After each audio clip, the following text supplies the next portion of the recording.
home. Hope you're keeping safe. I hope you and your family are doing fine. You may have seen from some of my social media posts that I've been painting the last couple of days, which after loads of time sat on a screen doing the website and various other screen related things, it's been really nice to get actually sat down in the studio and to do some painting. It's only lasted a couple of days. Today I've had to go back on the screen to do some more bits and pieces, but it was nice to have that couple of days. And I've managed to get the figures for our upcoming Kickstarter painted. You may have seen some photos of those. I've been posting them up the last couple of days on social media. This is the Grey Company. It's some figures that I did to accompany the Book of the Golden Goat from Mythic Cycles, which obviously came out at the end of last year, and it's very much a classic kind of adventuring party. You know, it's a ranger and a wizard and an elf and a warrior and all of the stock characters, with very much a nod to some classic fantasy literature. So I hope you'll check that out. I hope you'll be interested in that. That's going to be our first Kickstarter of 2021. A nice little one, nice little low target to ease us into 2021. I sat down just before New Year's and tried to sort of plan ahead for this next year, and figured that I've got enough stuff that we could do a Kickstarter every month this year and release a load of stuff, but I think that would be too much. So what we're going to aim to do is probably between 4 and 6 Kickstarters this year. Most of them little ones, but we've got quite a big one coming up in April. And then there'll be quite a big one for the Dreamstone in July, so 1 year on from when we did Dreamstone last year. And fingers crossed, everything will be fulfilled for the Kickstarter for Dreamstone in well in advance of the next one going live, because I should have castings for that coming by the end of this month, so that's exciting. So anyway, lots of Kickstarter related things. So I thought I would take the opportunity in this video to talk a little bit about Kickstarter. What is it? Why do we use it? I'm sure that most of you will be aware of what Kickstarter is by now. It's been around for, I think, 7 or 8 years, I think. Maybe longer than that, but I've been aware of it for 7 or 8 years. And if you're not aware of what Kickstarter does, it's one of many crowdfunding platforms, but it's probably the most popular, the most well-known crowdfunding platform. And essentially, somebody creates an idea or has an idea, a project that they want to create, and they build themselves a page on this crowdfunder and say, hi, I'm this person, this is my idea, and I need X amount of money to make that happen. And if people like it and they can pledge in for a level, so we might say, okay, £20 gets you this pack of miniatures, £50 gets you a lot more miniatures for your money, and so on and so forth. People can pledge in at different levels. You put that amount of money in. You don't actually pay it at the time. You just say, I'm going to give this amount of money. The campaign runs for a certain number of time, a certain length of time. In our case, we usually run for a week to 2 weeks.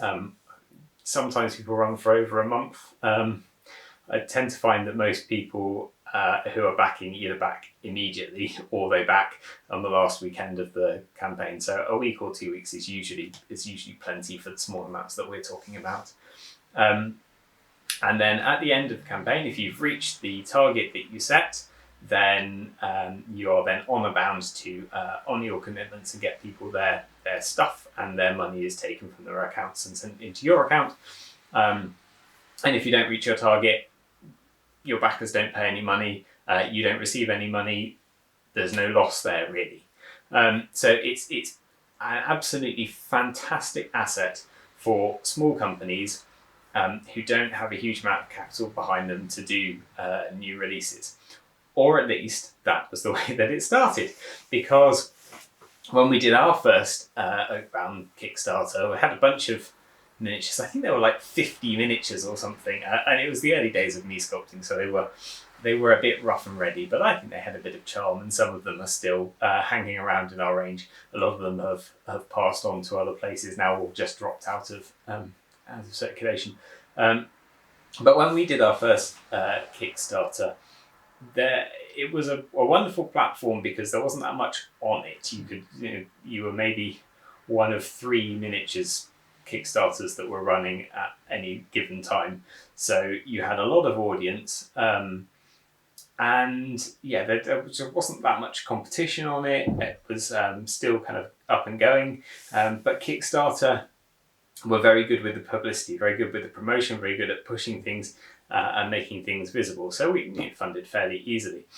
But within a couple of years of it starting, it got to the point where its own success kind of caused it some issues. So I now have this kind of love-hate thing with Kickstarter where it's a great asset because it means that I don't have to fork out for 5 production molds worth of molding and casting, and then put it before an uncertain audience. I will know that I've structured my campaign, I've worked out what costs I need. I will know that if I meet the target, the people who've backed the campaign will have paid for the production molds. So all the other castings on top of that I produce and sell are profit on top of that original run. So that's great. That's good. We like that. But the downside to it is that Kickstarter has become the marketplace now. So people who are looking for new miniatures, not very many of them are browsing existing companies' websites. Most people are browsing Kickstarter or looking for things like Beasts of War, flagging stuff up on Kickstarter. So it means that your initial sale, although that's enough to clear the production molds, that's probably also 90% of what you're going to sell. You might sell a bit more on top of that if people have not been aware of it or they've seen it at shows, if we're able to do shows in the near future, fingers crossed. But yeah, it means that you've splurged, sold to your main market, and then the aftermarket is a bit of a trickle. Well, that's better than people not finding your product in the first place and not buying it and not recouping your costs for several years. But it's a bit frustrating. The other sort of frustration with Kickstarter is that because it's now the marketplace for selling miniatures, a lot of the bigger companies, and I say bigger, not big, because obviously there's only one big miniatures company and they're not on Kickstarter. They don't need to be on Kickstarter, don't need to touch that with a barge pole, they can do their own thing. Fine. But the bigger companies, so you've got people like Mantic and people like Reaper, they will go to Kickstarter to release their new products. And it's totally fine because that's where everybody is. But it means that the market now is so saturated that it's really hard to stand up and say, hi, I'm here to back my thing, because there's always something exciting and big going on at the same time. So whereas you used to be able to sort of plan, who's doing what which month, so that we can don't all do our Kickstarters at the same time.